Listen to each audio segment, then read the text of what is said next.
Good evening, Dr. Looney and members of the Fulton County School Board. I'm Dr. Melody Kelly, Councilwoman, Sandy Springs District 2. I represent, I would say, most of the families and residents of the Spalding Drive Elementary School community. I'm hyper-local. I've known many of these families for years as a council member and neighbor. As an associate professor, I actually know the school to be a special sort of pipeline, feeding quality students into classrooms like my chemistry course, where I have a student right now who is a Spalding Drive Elementary School alum. Let me be unequivocal. I want Spalding Drive Elementary School to stay open. I'm here tonight to speak to the elected officials, one public servant to another. First, I want to concede a couple of things. I will concede that enrollment across Sandy Springs and perhaps North Fulton public elementary schools, the enrollment appears to be declining. I'll also concede that in itself warrants a conversation and thoughtful intervention. For the last couple of months, I've been attending as many of your public meetings as I can.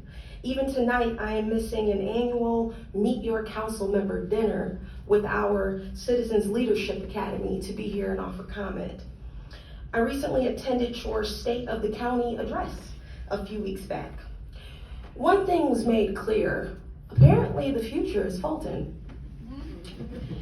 So I'm left to reconcile two ideas. The future is Fulton, which speaks to your aspiration as a billion-dollar public entity. Yet the future is also declining enrollment and smaller schools, not just in Sandy Springs, but across Fulton County. And that's a message that's rooted in realism and data.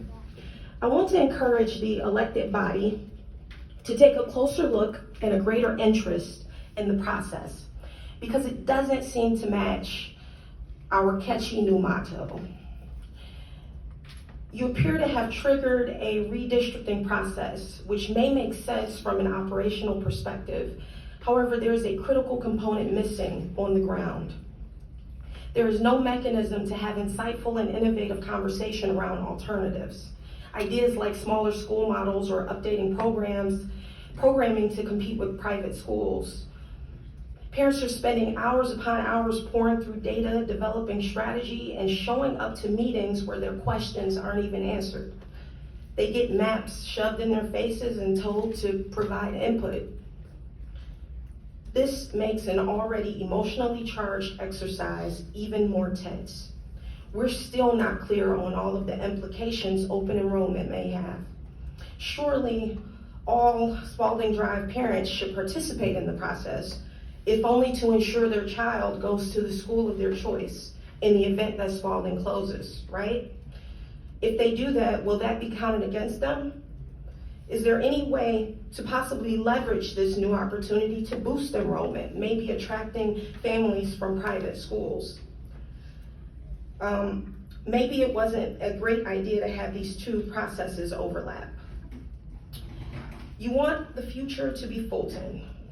I want the future to be Spalding Drive Elementary. Please give your taxpayers and stakeholders the benefit of your ear and consideration before subjecting them to this sort of rigid, bureaucratic disruption. And I'm gonna go try to get the rest of that dinner. Thank you.